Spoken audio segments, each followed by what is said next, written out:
Nas profundezas da floresta amazônica existe uma tribo que nunca foi registrada em livros. Um povo que vive nas sombras, escondido dos olhos do mundo. Dizem que aqueles que os encontram nunca voltam para contar a história. Esse é o relato de um explorador que foi longe demais. O antropólogo Marcos Almeida lidera uma expedição para documentar tribos desconhecidas. Após meses sem sucesso, ouvem rumores sobre um grupo chamado Os Esquecidos. Nenhum índio fala deles, diz um guia local. Eles não existem, ou pelo menos não deveriam existir. Marcos ignora o aviso.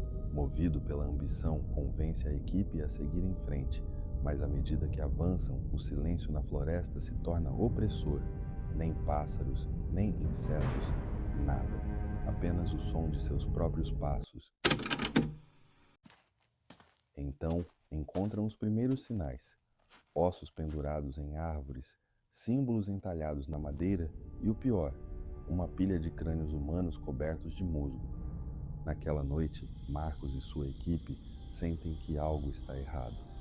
Fogos fátuos brilham entre as árvores, sombras se movem ao longe. De repente, um dos exploradores desaparece. Ouvem um grito abafado e, quando correm para investigar, encontram apenas sua lanterna caída no chão, ainda acesa. Tem algo nos cercando, sussurra um dos guias. A floresta responde com um canto baixo e gutural. Do meio da escuridão, eles surgem. Homens altos, magros, cobertos de pinturas brancas, com olhos negros e sem brilho. Carregam lanças feitas de osso e adornos de pele humana. Eles não falam, apenas olham. Antes que possam reagir, são cercados. Marcos acorda amarrado a um tronco em uma clareira iluminada por tochas.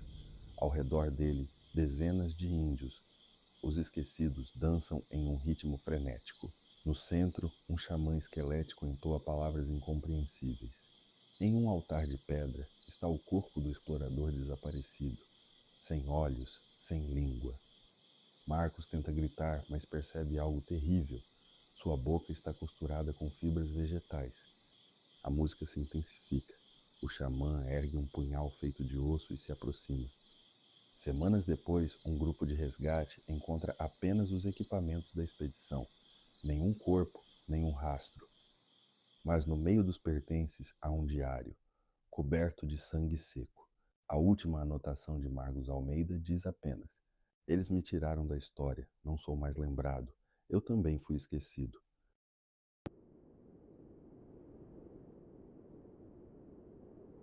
Marcos nunca mais foi o mesmo depois daquela noite.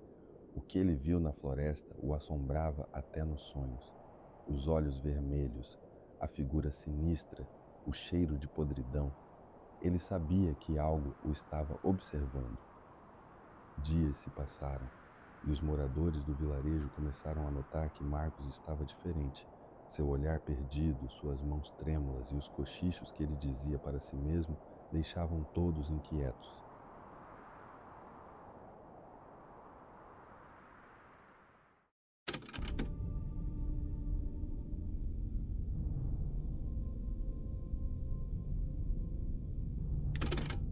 Um velho chamado Seu Antenor, um dos poucos sobreviventes de uma antiga tribo indígena que antes habitava aquelas terras, percebeu os sinais.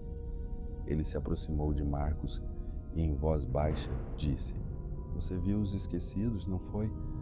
Marcos ficou pálido. Ele nunca havia contado a ninguém sobre aquela noite, mas aquele senhor parecia saber de tudo.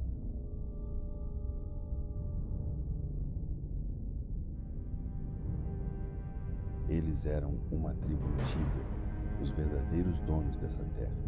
Foram massacrados por fazendeiros e caçadores, mas antes de morrerem lançaram uma maldição. Os que desrespeitarem nossa terra sentirão nossa fúria.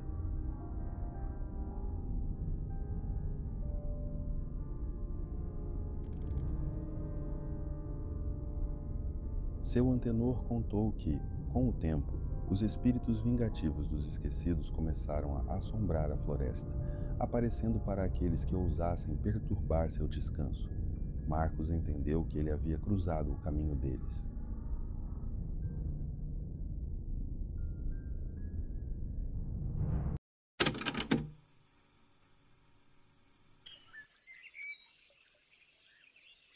Os dias se tornaram um tormento. Marcos ouvia sussurros em um idioma que não entendia, via sombras entre as árvores, sentia mãos invisíveis tocarem sua pele. Ele tentou fugir, mas a floresta não deixava. No vilarejo, seu antenor avisou: não há escapatória para quem desperta a ira dos esquecidos.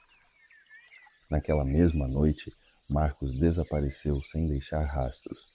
Sua casa ficou intacta, suas roupas ainda estavam no armário, mas ele simplesmente sumiu.